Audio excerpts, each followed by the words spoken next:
Assalamualaikum warahmatullahi wabarakatuh. Baik again, Zulfan Afdillah and welcome to Rabbanians channel. Kali ini kita akan bahas mengenai nubuatan Nabi Muhammad SAW di dalam perjanjian lama.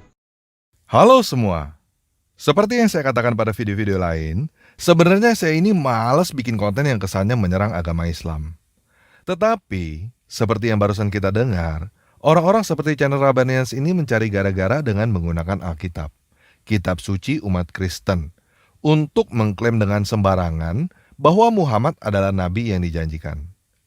Sebagai umat Kristen yang kitab sucinya digunakan, saya punya hak untuk membantah klaim tersebut. Apakah artinya saya berkata bahwa orang-orang seperti channel Rabbanians ini tidak boleh coba-coba menggunakan Alkitab untuk membuktikan bahwa Muhammad adalah nabi yang dijanjikan? Enggak, bukan begitu. Menurut saya sih boleh-boleh aja. Tetapi jangan marah dong kalau saya juga menggunakan Al-Quran untuk membuktikan bahwa Muhammad bukan nabi yang dijanjikan.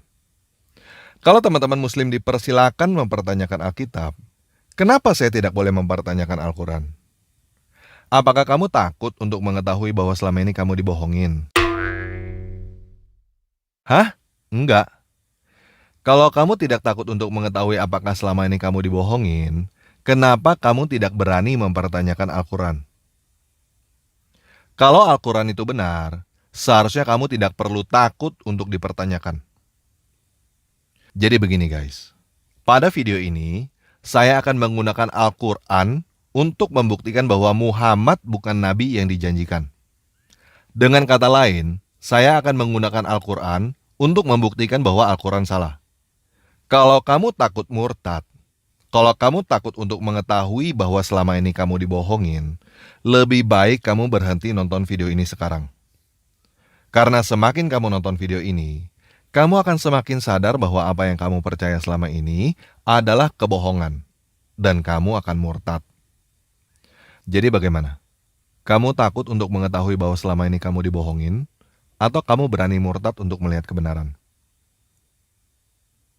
Kalau kamu takut untuk mengetahui bahwa selama ini kamu dibohongin, silakan tutup video ini sekarang. Kalau kamu terus nonton video ini, berarti kamu sudah siap untuk menerima kenyataan yang akan saya sampaikan dan siap untuk murtad keluar dari Islam. Bagaimana? Udah siap untuk menerima kenyataan dan keluar dari Islam ya? Oke, yuk kita lanjut aja ya. Sebelum kita melanjutkan video ini, sebelumnya ada disclaimer bahwa video ini dibuat bukan untuk menyerang suatu kelompok agama ataupun kepercayaan tertentu. Juga tidak bermaksud untuk membenci suatu pemeluk agama maupun keyakinan tertentu. Baik kalian itu Kristen, Buddha, Yahudi, dan juga Hindu dan sebagainya. Video ini dibuat semata-mata untuk menambah wawasan dan keyakinan saja. Internet adalah platform publik yang mana penggunanya bebas untuk menyampaikan opini dan juga aspirasi mereka dengan cara yang sopan, santun, dan beretika. Itulah sebabnya video ini dibuat semata-mata hanya untuk memberikan informasi, wawasan, dan untuk menambah keyakinan, bukan untuk provokasi. Nah, seperti yang barusan kita dengar dari channel Rabbanians, saya juga mau mengatakan hal yang sama, yaitu video ini dibuat bukan untuk menyerang suatu agama, bukan untuk membenci suatu agama. Video ini dibuat semata-mata untuk menambah wawasan dan keyakinan saja. Internet adalah platform publik yang penggunanya bebas untuk menyampaikan opini dan aspirasi dengan cara yang sopan, santun, dan beretika, bukan untuk provokasi.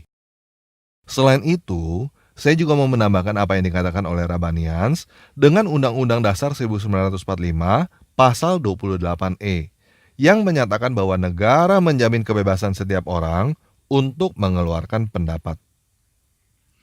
Saya hanya menggunakan penggaris yang sama seperti yang digunakan oleh Rabbanians untuk mengukur dirinya sendiri, kitab sucinya, nabinya, dan Tuhannya. Dan kamu sudah siap untuk menerima kenyataan bahwa Al-Quran bukan wahyu dari Tuhan. Kamu sudah siap untuk menerima kenyataan bahwa Muhammad bukan nabi. Dan kamu sudah siap menerima kenyataan bahwa Allah bukan Tuhan setelah lagu pembukaan video ini dimulai. Setuju ya? Oke, kita mulai aja ya.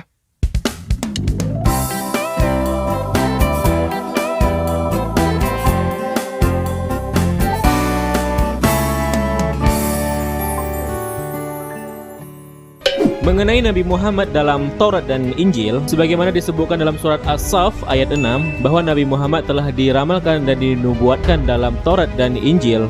Itulah sebabnya kenapa aku termotivasi untuk membuat video ini. Nah, Rabbanes mengutip surat As-Saff ayat 6. Yuk kita baca bersama Al-Quran surah 61 ayat 6. Dan dalam kurung ingatlah, ketika Isa putra Maryam berkata, "Wahai Bani Israel, sesungguhnya aku utusan Allah kepadamu yang membenarkan kitab dalam kurung yang turun sebelum aku, yaitu Taurat, dan memberi kabar gembira dengan seorang rasul yang akan datang setelahku, yang namanya Ahmad," dalam kurung Muhammad. Namun, ketika rasul itu datang kepada mereka dengan membawa bukti-bukti nyata, mereka berkata ini adalah sihir yang nyata. Nah, pada video-video sebelumnya, saya sudah menjelaskan bahwa Isa yang ada di dalam Al-Quran bukan Yesus yang ada di dalam Alkitab. Karena Yesus yang ada di dalam Alkitab bukan cucu Imron. Dan semua orang tahu bahwa Yesus yang ada di dalam Alkitab lahir di kandang domba, bukan di bawah pohon korma. Jadi, siapa orang yang bernama Isa cucu Imron yang lahir di bawah pohon korma? Saya nggak tahu. Yang pasti, Isa cucu Imron yang lahir di bawah pohon korma itu bukan Yesus yang ada di dalam Alkitab. Apakah benar ada orang yang bernama Isa cucu Imron yang lahir di bawah pohon korma? Silakan pertanyakan Al-Quran. Jadi paham ya? Kalau ada teman-teman muslim yang merujuk Al-Quran surah 61 ayat 6 untuk berkata bahwa Yesus yang ada di dalam Alkitab bernubuat tentang kedatangan Rasul Ahmad, kalian salah alamat. Nah, sekarang kalian lihat sendiri bahwa Al-Quran berkata, Isa memberitakan seorang rasul yang bernama Ahmad. Benar ya? Kalian lihat gak ada tanda kurung di situ? Tanda kurung Muhammad. Apa artinya tanda kurung itu? Artinya, nama yang tertulis di dalam Al-Quran adalah Ahmad, tetapi dikoreksi oleh manusia menjadi Muhammad. Kenapa nama yang tertulis di situ adalah Ahmad dan harus dikoreksi menjadi Muhammad oleh manusia? Yang pertama, apakah Allah salah sebut nama? Seharusnya Muhammad, tetapi Allah salah sebut nama sehingga menjadi Ahmad. Oleh sebab itu butuh dikoreksi oleh manusia dengan menggunakan tanda kurung.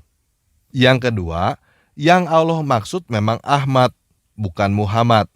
Umat muslim yang tambah-tambahin sendiri firman Allah dengan tanda kurung supaya cocok menjadi Muhammad. Padahal yang dimaksud adalah Ahmad. Siapa Ahmad yang dimaksud? Mungkin Ahmad Dedat, mungkin Ahmad Dhani, atau mungkin Ahmad-Ahmad yang lain. Saya nggak tahu, dan itu tugas kalian yang muslim untuk bertanya-tanya. Kenapa di situ namanya disebut Ahmad, bukan Muhammad? Kalau kamu coba membantah dengan berkata bahwa Ahmad sama dengan Muhammad, berarti kamu menjawab dengan pilihan nomor 1. Allah salah sebut nama. Seharusnya Allah menyebut nama Muhammad, bukan Ahmad. Kalau kamu berkata bahwa Ahmad sama dengan Muhammad, coba sekarang kamu jawab pertanyaan saya. Bolehkah umat muslim bersyahadat dengan mengucapkan nama Ahmad? Bersaksi bahwa Ahmad adalah Rasul Allah. Di Al-Quran tertulis bahwa nama Rasul yang dijanjikan adalah Ahmad kan? Kenapa kalian tidak boleh bersaksi bahwa Ahmad adalah Rasul Allah? Kalau Ahmad dan Muhammad itu sama. Jadi jelas ya, Al-Quran surah 61 ayat 6 ini aja udah cukup untuk membantah bahwa Muhammad adalah Nabi yang dijanjikan. Karena Nabi yang dijanjikan menurut Al-Quran surah 61 ayat 6 adalah Ahmad, bukan Muhammad. Kecuali teman-teman yang muslim mau berkata bahwa Allah salah sebut atau Al-Quran sudah korup sehingga perlu dikoreksi oleh manusia dengan tanda kurung. Oke? Yuk kita lanjut. Nah, mengenai nubuatan yang akan kita bahas ini berkaitan erat dengan firman Allah pada surah Al-Baqarah ayat 146, di mana sebenarnya orang-orang Yahudi maupun Nasrani sebenarnya mereka lebih mengetahui ciri-ciri dari Nabi Muhammad SAW sebagaimana informasi yang terdapat dalam kitab mereka. Nah, Rabbanes menyebut surah Al-Baqarah ayat 146. Yuk kita baca Al-Quran surah 2 ayat 146. Orang-orang yang telah kami beri kitab dalam kurung Taurat dan Injil, mengenalnya dalam kurung Muhammad, seperti mereka mengenal anak-anak mereka sendiri.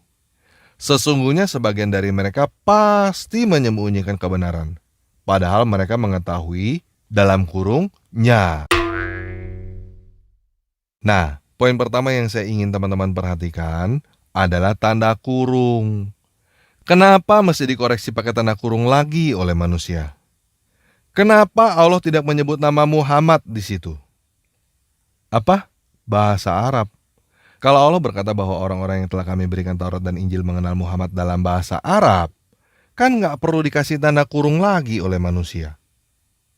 Dikasih tanda kurung karena memang dalam bahasa Arabnya nggak ada.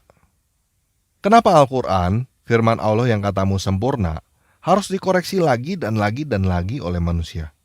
Masa firman Allah harus dikoreksi dengan tanda kurung oleh manusia?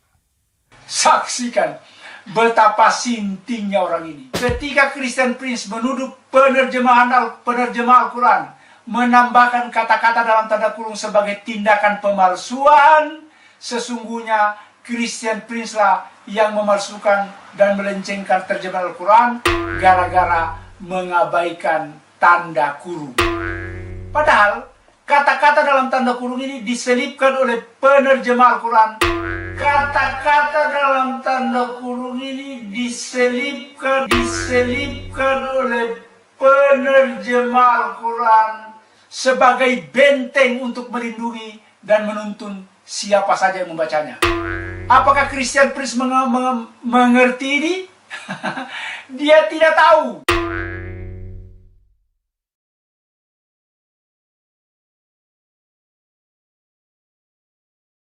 Ketika seorang dai berceramah menjelaskan ayat Al-Quran, sesungguhnya dia sedang membangun penjelasan dalam tanda kurung. Namun, karena disampaikan dalam ceramah, jelas tanda kurungnya tidak kelihatan. Karena orang bingung, mudah disuapi dengan ajaran sesat. Udah mulai bisa lihat kan bahwa Al-Quran tidak sempurna? Yuk kita lanjut bahas Al-Quran surah 2 ayat 146 ini dengan koreksi tanda kurung yang diselipkan oleh manusia. Kita anggap maksudnya seperti yang teman-teman muslim pahami. Orang-orang Yahudi dan Kristen mengenal Muhammad seperti anak-anak mereka. Betul ya? Nah, pertama, silakan teman-teman pertanyakan kenapa dikatakan orang-orang Yahudi dan Kristen mengenal Muhammad seperti anak-anak mereka sendiri. Kenapa tidak dikatakan umat muslim mengenal Muhammad seperti anak-anak mereka sendiri? Aneh gak dikatakan orang-orang Yahudi dan Kristen yang mengenal Muhammad, bukan orang-orang muslim? Kalau menurut kamu tidak ada yang aneh dengan ayat ini, sekarang saya kasih contoh supaya kamu lebih paham ya. Saya, tanpa ragu, adalah nabi. Buktinya, sebagian orang-orang Korea Utara tahu banget bahwa saya adalah nabi. Seperti mereka tahu anak-anak mereka sendiri. Ada yang aneh gak? Kalau menurut kamu tidak ada yang aneh dengan pernyataan saya tadi, ya udah deh, berarti saya beneran adalah nabinya kamu. Hah? Apa? Muhammad adalah nabi terakhir. Oh, kamu salah. Muhammad menubuatkan bahwa akan datang nabi tanpa ragi dari Indonesia. Al-Quran yang kamu pegang sekarang itu sudah korup. Nih, sekarang lihat ya buktinya ya. Surat Abal-Abal 1 ayat 1. Sesungguhnya Muhammad menubuatkan datangnya nabi tanpa ragi. Jelas kan? Nih, lihat lagi ya, surat Abal-Abal 1 ayat 2. Sesungguhnya sebagian orang-orang Korea Utara mengetahui bahwa tanpa ragi adalah nabi, seperti mereka mengetahui anak-anak mereka sendiri. Kalau mereka berkata tidak tahu, sesungguhnya mereka sedang berdusta. Bagaimana? Percaya bahwa saya adalah nabi beneran cuma gara-gara saya asal ngejeplak seperti itu? Udah bisa lihat belum ada yang aneh pada Al-Quran surah 2 ayat 146? Coba sekarang teman-teman yang muslim jawab. Seharusnya yang mana yang benar? Orang Yahudi dan Kristen mengenal Muhammad seperti anak-anak mereka sendiri, atau orang Islam mengenal Muhammad seperti anak-anak mereka sendiri? Kalau kalian setuju dengan Al-Quran, kalau kalian setuju bahwa orang-orang Yahudi dan Kristen mengenal Muhammad seperti anak-anak mereka sendiri, Berarti kalian setuju bahwa saya lebih mengenal Muhammad daripada kalian. Dengan demikian, kalian jangan sok tahu. Kalian jangan merasa lebih kenal Muhammad daripada saya. Saya lebih tahu tentang Muhammad daripada kalian. Paham nggak? Silakan kalian survei berapa banyak orang Kristen dan Yahudi yang mengenal Muhammad seperti mengenal anak-anak mereka sendiri. Mau survei 10 orang kek, 100 orang kek, 1 juta orang kek, silakan. Coba kalian pertanyakan, apakah benar orang-orang Kristen dan Yahudi mengenal Muhammad seperti anak-anak mereka sendiri? Di garis bawahin ya, seperti mengenal anak-anak mereka sendiri. Udah sadar belum? Nggak ada satupun orang Kristen dan Yahudi yang mengenal Muhammad seperti mengenal anak-anak mereka sendiri. Hah? Siapa? Waraka bin Naufal dan Buhairah. Kalau kalian percaya cerita Waraka bin Naufal dan Buhairah, saya juga bisa. Orang-orang Korea Utara yang mengetahui bahwa Tan Paragi adalah nabi seperti mengetahui anak-anak mereka sendiri adalah mantan pemimpin Korea Utara, Kim Il Sung dan Kim Jong Il. Jelas kan? Hah? Di mana mereka sekarang? Udah meninggal. Kalian tahu gak bahwa cerita Waraka bin Naufal dan Buhairah yang ada di dalam hadis Bukhari, hadis Muslim, hadis Tirmizi baru ditulis lebih dari 200 tahun setelah Muhammad meninggal? Hah? Apa? Kalian gak tahu bahwa hadis-hadis itu baru ditulis lebih dari 200 tahun setelah Muhammad meninggal? Aduh, kasihan ya kalian. Semua penulis hadis bukan saksi mata, guys. Mereka hanya menulis berdasarkan apa kata orang, dari kata orang lain, dari kata orang lain, dari kata orang lain lagi, yang gak tahu lewatin berapa banyak orang. Dan sekarang kamu dengar dari saya sendiri nih ya. Bukan dari kata orang lain, apalagi dari kata orang lain dari orang lain lagi. Yang tahu bahwa saya nabi adalah mantan pemimpin Korea Utara, Kim Il Sung dan Kim Jong Il. Dua-duanya udah meninggal. Goblok gak kamu kalau kamu percaya dengan omong kosong seperti itu? Kalau kamu bisa mengerti bahwa ketika saya berkata yang tahu saya nabi adalah Kim Il Sung dan Kim Jong Il itu hanya karang-karangan saya, seharusnya kamu cukup cerdas untuk mengerti bahwa Waraka bin Naufal dan Buhairah itu hanyalah karang-karangan orang yang ditulis lebih dari 200 tahun setelah Muhammad meninggal. Udah sadar belum? Kalau kamu masih belum sadar juga, kalau kamu masih mau ngotot berkata bahwa orang-orang Kristen dan Yahudi mengenal Muhammad seperti anak-anak mereka sendiri, sebagian dari mereka pasti menyembunyikan kebenaran padahal mereka mengetahuinya, ya sudah, sekarang saya ngaku deh. Saya kenal Muhammad seperti saya mengenal anak-anak saya sendiri. Muhammad adalah anak nakal, bukan nabi. Surat Abal-Abal 1 ayat 1. Sesungguhnya Muhammad menubuatkan datangnya Nabi Tan Paragi. Bagaimana? Masih mau ngotot berkata bahwa orang-orang Kristen dan Yahudi mengenal Muhammad seperti mengenal anak-anak mereka sendiri? Atau udah sadar bahwa tidak ada satu orang Kristen atau Yahudi pun yang mengenal Muhammad seperti mengenal anak-anak mereka sendiri? Kalau kalian sudah sadar bahwa tidak ada satu orang Kristen atau Yahudi pun yang mengenal Muhammad seperti anak-anak mereka sendiri, berarti kalian sudah sadar bahwa Al-Quran surah Al-Baqarah 146 itu salah. Kalau kalian sudah paham bahwa surah Al-Baqarah 146 itu salah, berarti kalian sudah paham bahwa Al-Quran itu bukan firman Tuhan. Jelas ya? Yuk, sekarang kita lihat lagi apa yang dikatakan oleh channel Rabbanians yang lebih tahu tentang Muhammad daripada orang-orang Kristen ini. Dalam kurung, karena channel Rabbanians ini lebih tahu tentang Muhammad daripada orang-orang Kristen, berarti dia sudah membuktikan bahwa surah Al-Baqarah 146 itu salah. Oke, jelas ya? Berangkat dari Al-Baqarah ayat 146, kita akan membahas salah satu kitab dalam Bible, yaitu Yesaya pasal 42. Sebelumnya saya terangkan dulu bahwa dalam Bible itu terdapat dua bagian. Yang pertama Perjanjian Lama dan yang kedua adalah Perjanjian Baru. Perjanjian Lama adalah Taurat, kemudian Perjanjian Baru adalah Injil. Nah, teman-teman dengar sendiri ya. Channel Rabbanians menyebut Yesaya 42 terdapat pada Perjanjian Lama. Perjanjian Lama adalah Taurat, Perjanjian Baru adalah Injil. Artinya, cuman ada dua kemungkinan. Channel Rabbanans ini nggak tahu tetapi sok tahu, atau dia berbohong. Ada 39 kitab di dalam Perjanjian Lama, dan yang disebut dengan Taurat adalah 5 kitab pertama. Yesaya bukan termasuk dalam 5 kitab pertama, bukan Taurat. Dan ada 27 kitab di dalam Perjanjian Baru. Yang disebut dengan Injil hanya 4 kitab pertama. Jadi, cuman ada dua kemungkinan. Channel Rabbanans ini nggak tahu, atau dia berbohong. Jelas ya? Nah, karena dia berkata bahwa nubuat tentang Muhammad ada di kitab Yesaya, bukan di Taurat dan bukan di Injil, berarti dia membuktikan bahwa Al-Quran salah lagi. Karena tidak ada satupun ayat di dalam Al-Quran yang berkata bahwa nubuat tentang Muhammad adanya di Yesaya. Al-Quran berkata bahwa nubuat tentang Muhammad adanya di Taurat dan Injil. Kenapa tidak ada satu ayat pun di dalam Al-Quran yang berkata bahwa nubuat Muhammad ada di Yesaya? Apakah Allah lupa kasih tahu bahwa ada nubuat tentang Muhammad di Yesaya? Atau Al-Quran sudah korup? Seharusnya ada ayat dari Allah yang berkata bahwa nubuat tentang Muhammad ada di Yesaya, tetapi sekarang udah nggak ada. Sekarang teman-teman udah paham belum? Klaim channel Rabbanans bahwa ada nubuat tentang Muhammad di kitab Yesaya hanya menunjukkan bahwa channel Rabbanans lebih hebat daripada Allah. Allah aja nggak tahu ada nubuat tentang Muhammad di kitab Yesaya. Paham ya? Yuk sekarang kita dengar lagi dia ngoceh apaan.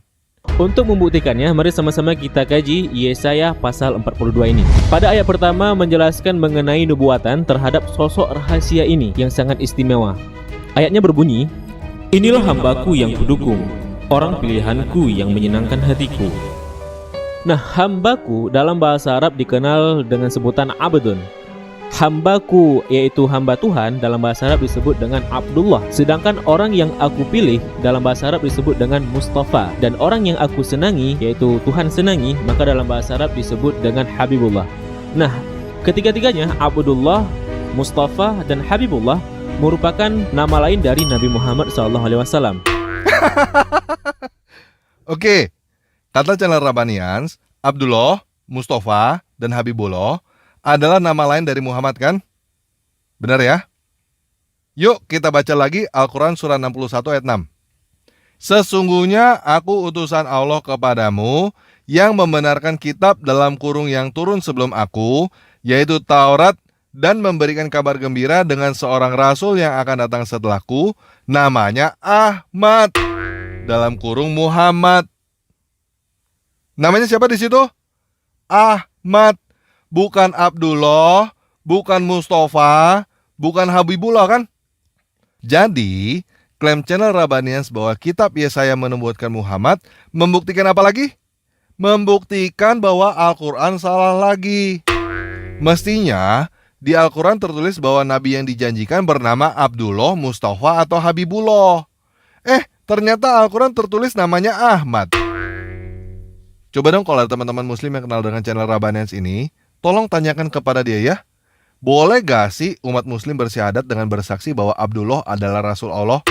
Atau Mustafa adalah Rasul Allah? Atau Habibullah adalah Rasul Allah? Oke, tolong tanyain ya. Yuk kita lanjut sedikit lagi ya. Oke, jika penjelasan Yesaya 42 ayat pertama ini terkesan agak sedikit memaksa. Hah? Apa? Sedikit memaksa. Oh, sedikit memaksa. Nah, begini guys. Saya sudah taruh link video Rabbanans di deskripsi video ini buat teman-teman yang mau nonton video Rabbanans sampai habis. Dan saya sudah melihat argumen channel Rabbanans sampai selesai. Isinya cuma sedikit memaksa doang. Cuma sedikit memaksa dengan berbagai ilmu cocokologi supaya Muhammad dinubuatkan di dalam Alkitab. Yang pertama, dia tahu bahwa Yesaya adalah salah satu kitab para nabi, bukan salah satu kitab Taurat. Tetapi dia berbohong dengan berkata bahwa Perjanjian Lama adalah Taurat. Yang kedua, dia memaksakan 3 nama, Abdullah, Mustafa, dan Habibullah, untuk berkata bahwa itu adalah Muhammad. Dengan demikian, dia 3 kali berkata bahwa Al-Quran salah, karena Al-Quran berkata namanya Ahmad. Yang ketiga, dia cuma mengeluarkan argumen bahwa Yesaya 42 bukan bernubuat tentang Yesus dan memaksakan bahwa jika bukan Yesus berarti Muhammad. Begini guys, dari tadi kita belum baca Yesaya 42 sedikit pun kan? Entah Yesaya 42 itu bernubuat tentang Yesus atau bukan, tidak membuktikan bahwa Yesaya 42 adalah nubuat tentang Muhammad. Nggak ada hubungannya guys. Kamu mengeluarkan argumen apapun untuk membuktikan bahwa Yesus bukan Tuhan, tidak menjadikan Muhammad adalah Nabi. Ngerti gak? Kamu mengeluarkan argumen apapun untuk membuktikan Kristen salah, tidak menjadikan Islam benar. Ngerti gak? Sampai detik ini, saya tidak melihat ada kebenaran apapun di dalam Islam. Seluruh isi ajaran Islam hanyalah mempertanyakan Kristen. Semua orang Islam yang saya tahu, bisanya cuma menghujani orang Kristen dengan pertanyaan-pertanyaan dan tuduhan-tuduhan. Lalu merasa benar dan merasa menang apabila orang Kristen tidak menjawab. Nggak ada satu orang Islam pun yang saya tahu bisa menunjukkan bahwa Islam benar tanpa menuduh dan mempertanyakan Kristen. Walaupun Kristen salah, tidak membuat Islam benar guys. Dan kenyataannya Kristen tidak salah. Kamu hanya bisa membuat Kristen salah dengan melakukan apa yang dilakukan oleh channel Rabanians, Taqiyah dan memaksa. Walaupun dampaknya membuktikan bahwa Al-Quran salah, mereka nggak peduli. Yang penting apapun dilakukan supaya Kristen kelihatannya salah. Dan selanjutnya yang dilakukan adalah melakukan pembenaran dengan alasan bahasa Arab dan lain sebagainya untuk menutupi kesalahan Al-Quran itu. Pembenaran itu bukan kebenaran guys. Pembenaran itu adalah bukti kesalahan. Tidak ada kebenaran di dalam dusta. Muhammad bukan nabi yang dijanjikan di dalam Alkitab, adalah kenyataan. Jadi bagaimana? Kamu mau terus melakukan pembenaran atau kamu mau mulai mengakui kesalahan? Tidak perlu takut untuk mengakui kesalahan guys. Justru dengan kamu mengakui kesalahan, kamu baru bisa melihat kebenaran yang benar-benar kebenaran. Selama kamu tidak mengakui kesalahan, kamu hanya melihat pembenaran. Kamu hanya hidup di dalam dusta. Begini guys, seperti yang saya katakan tadi, Kristen salah nggak bikin Islam benar. Begitu juga, Islam salah nggak bikin Kristen benar kok. Tetapi, Islam salah artinya Islam salah. Dan kamu harus segera keluar dari agama itu. Untuk apa kamu terus hidup di dalam dusta? Untuk apa kamu terus-menerus membela kesalahan yang bukan kesalahan kamu? Kesalahan Al-Quran itu bukan kesalahan kamu guys. Mengenai Kristen benar atau enggak, itu urusan nanti. Yang penting, kamu sudah tahu bahwa Islam salah, segera keluar dari agama itu. Lebih baik kamu ateis atau agnostik, daripada suatu saat nanti anak cucumu memancung batang leher orang dalam kurung di medan perang demi membela ajaran yang salah kan? Apakah kamu mau percaya kepada Yesus atau enggak? Itu urusan nanti. Kristen nggak butuh Islam untuk membuktikan bahwa Kristen itu benar. Jadi bagaimana? Kamu mau keluar dari Islam sekarang atau nanti? Kamu mau jadi Kristen bagus, kamu mau jadi agnostik atau ateis pun nggak masalah. Kamu nggak usah takut masuk neraka kalau kamu keluar dari Islam. Karena Islam adalah satu-satunya agama yang dipastikan masuk neraka oleh Tuhannya sendiri. Tidak ada agama lain di dunia ini yang dipastikan masuk neraka oleh Tuhannya sendiri kecuali Islam. Bagaimana? Kamu punya alasan apa lagi untuk tetap di Islam? Coba pikir. Semakin kamu pikir, semakin kamu nggak punya alasan untuk tetap beragama Islam kan? Nah, kalau kamu udah nggak punya alasan untuk tetap beragama Islam, silakan tulis saya keluar dari Islam di kolom komentar di bawah video ini ya. Setelah kamu tulis saya keluar dari Islam di kolom komentar di bawah video ini, kamu akan merasakan damai dan tenang yang belum pernah kamu rasakan. Dan kamu tidak akan pernah lagi mau beragama Islam. Dan kalau kamu mau punya teman-teman yang sudah keluar dari Islam juga, silakan bergabung dengan grup Telegram t.me/murtadin. Di situ kamu akan tahu bahwa kamu tidak sendirian. Paham ya? Oke, sekian video kali ini. Yesus Kristus penguasa saya memberkati kamu. Silakan tulis saya keluar dari Islam di kolom komentar video ini sekarang.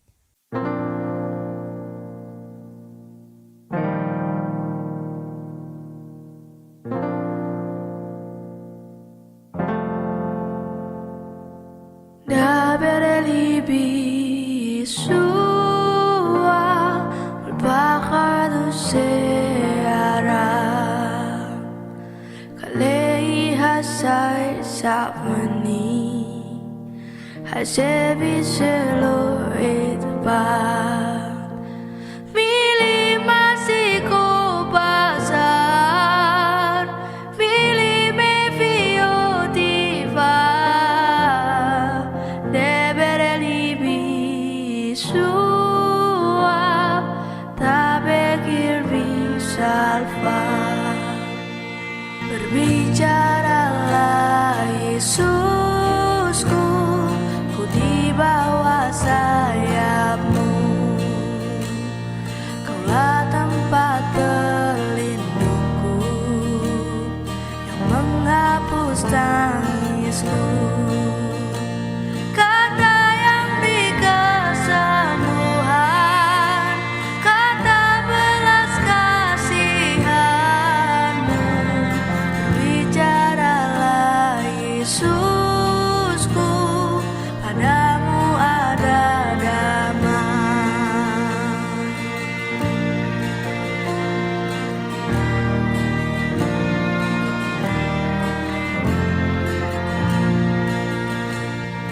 Dabeli bisua Evda Elohim hasma Kumilat harisbi Zevotili mutka Milim sekum rabakoa Milim setidur baos Dabereli bisua Tab khalis dun maus Berbicaralah Yesusku dengan suara lembut, periksalah hati ini, ajarku untuk taat, bersyukur dalam cintamu, menyerah pada rahmatmu, berbicaralah Yesusku, ajarku mengenalmu.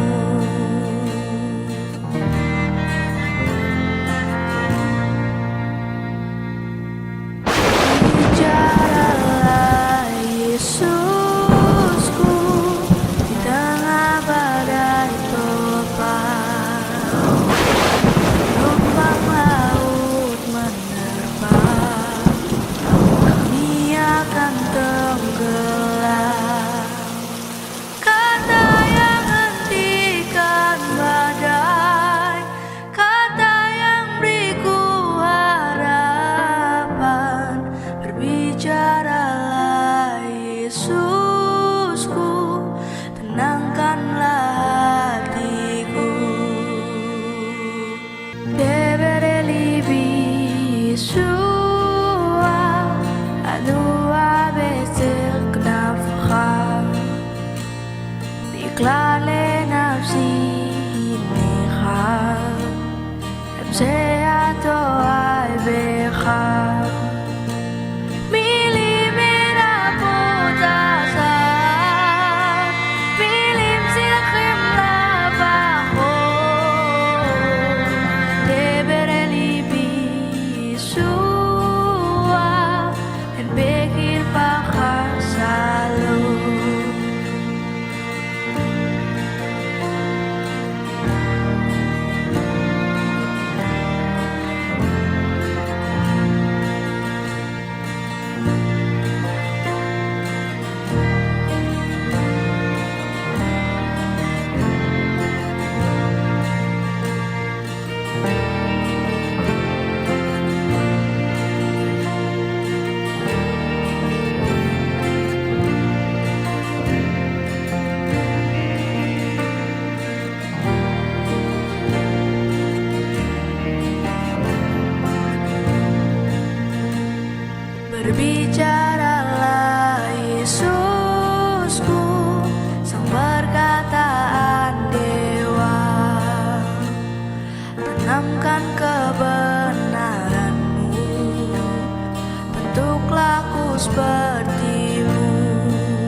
שהראש